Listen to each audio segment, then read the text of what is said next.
Assalamualaikum warahmatullahi wabarakatuh.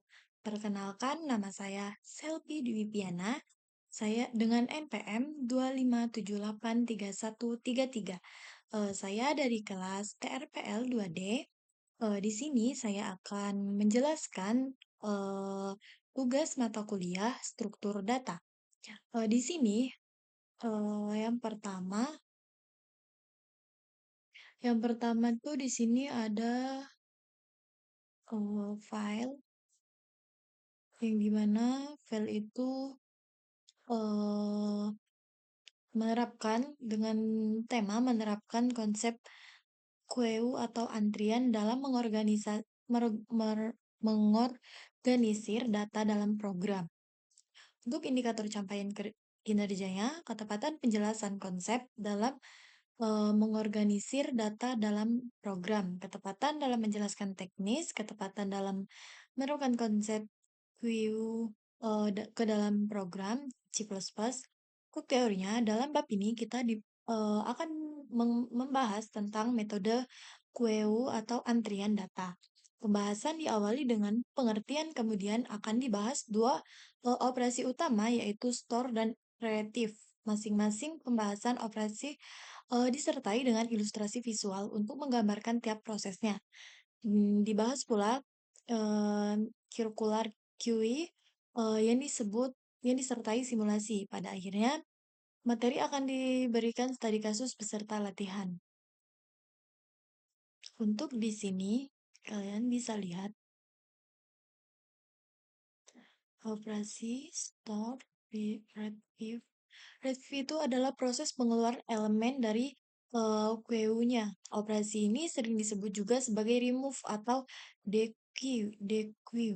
Data yang berada paling depan dalam antrian akan dikeluarkan. Urutan prosesnya adalah memeriksa apakah queue dalam kondisi kosong, ditandai dengan response dan response menunjukkan posisi yang sama. Jika kosong, maka operasi dihentikan. Tetapi jika tidak, maka memasukkan elemen dari queue-nya. Yang selanjutnya itu menaikkan nilai oplos dengan satu sehingga bergeser ke kanan. Ini contoh kodenya. Ada declare, ada solve, simulasi programnya, organisasi, prosedur kerjanya. Nah, untuk yang ketujuh, ini ada tugas dan pertanyaan. Tugas yang pertama yaitu ilustrasikan antrian untuk daftar pemanggil operasi berikut. Yang pertama ada store ANA, yang kedua store BINA, yang ketiga store CIKA, yang keempat retrieve, yang kelima store dana, yang keenam reflect lagi, yang ketujuh store EKA, yang ke-8 store VINA, yang ke-9 reflect lagi. Nah, untuk jawaban yang pertama yaitu di sini disebut store ANA. Jadi apa ya? Jadi ANA ini dikeluarkan. Nah, setelahnya ada store BINA. Jadi setelah ANA ini ditulis lagi karena di pertama itu sudah ada ANA. Jadi ANA itu ditulis lagi dan kita sebutkan lagi store yang kedua yaitu BINA. Dan yang store yang ketiga sama seperti tadi, ada ANA, ada BINA, dan pengeluaran ada CIKA.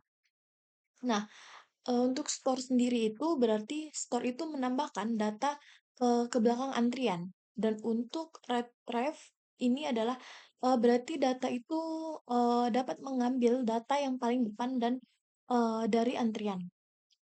Retrieve adalah BINA dan CIKA karena dia mengambil data yang paling depan dan antrian. Lanjut lagi store dana, jadi BINA cikanya turun ke bawah dan selanjutnya kita tulis dana. Nah, ini sama seperti tadi, retrieve, jadi berarti mengambil data paling depan ke antrian. Lanjut ke store EKA, Cika, Dana, dan EKA. Ada lagi lanjut ke store Vina. Ada Cika, Dana, Eka, dan Vina. Revive-nya lagi ada Dana, Cika, dan Vina. Jadi dia tuh di setiap ada revive, dia tuh apa ya? eh, Kata yang pertama atau store yang pertama itu dihilangkan. Jadi dia hanya menulis Bina, dan Cika. Begitupun selanjutnya nih, sama kan? Tuh, Cika, Dana. Nah, di sini juga gitu. Jadi, hasil akhir kuenya yaitu Dana, Eka, dan Vina. Ini, Dana, Eka, dan Vina. Nah, untuk soal yang kedua yaitu saat kita mengalokasikan antrian menggunakan array dengan jumlah n elemen, maka data yang dapat kita isikan hanya n-1 saja. Mengapa?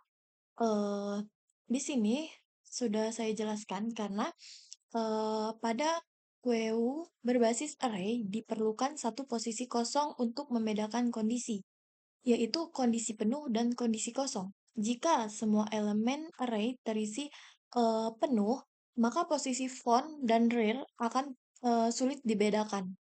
Apakah pin itu benar-benar penuh atau kosong?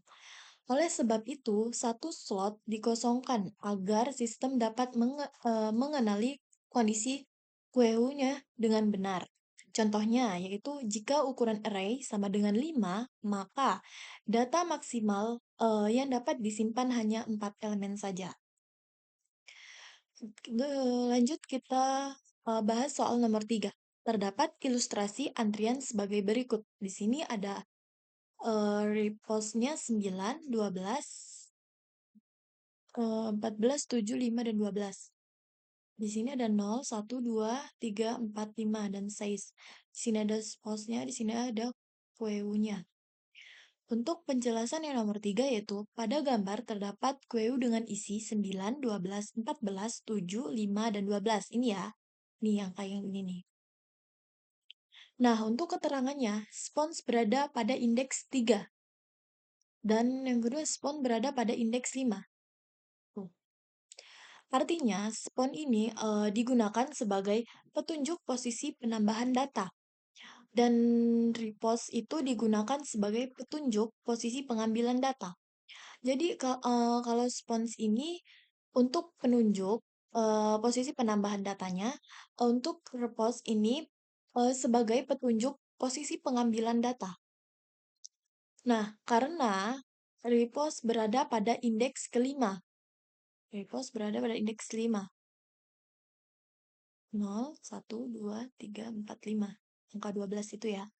Maka data yang akan keluar terlebih dahulu adalah 12.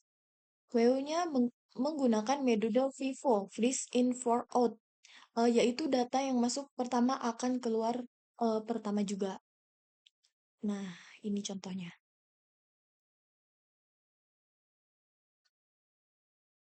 Nah, di sini tadi sudah dijelaskan. Red wave itu adalah proses pengeluaran elemen dari QEU atau bisa berarti operasi ini sering disebut juga sebagai remove dan dequeue. Data yang paling depan dalam antrian akan dikeluarkan. Kalau untuk store itu, store adalah operasi pemasukan data atau elemen ke dalam QEU. Ada pula yang menyebut proses ini sebagai insert atau enqueu. Urutan prosesnya adalah sebagai berikut. Untuk store ya. Yang pertama yaitu memeriksa apakah QEU penuh ditandai dengan posisi pos, menunjuk pada proses size. Jika penuh maka operasi dihentikan, tetapi jika tidak maka memasukkan elemen pada posisi yang ditunjukkan oleh spons sekarang. Lanjut menaikkan nilai spons dengan 1 sehingga menunjukkan di sebelah kanan elemen berikut ini adalah kode fungsi store void store card Nah, untuk kodenya ini bisa dilihat.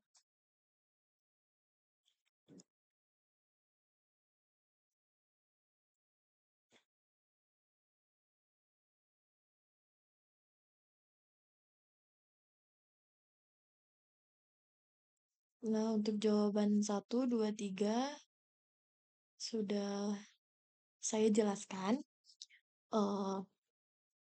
Eh di sini mohon maaf jika ada kekurangan atau kesalahan kata. Saya ucapkan terima kasih. Wassalamualaikum warahmatullahi wabarakatuh.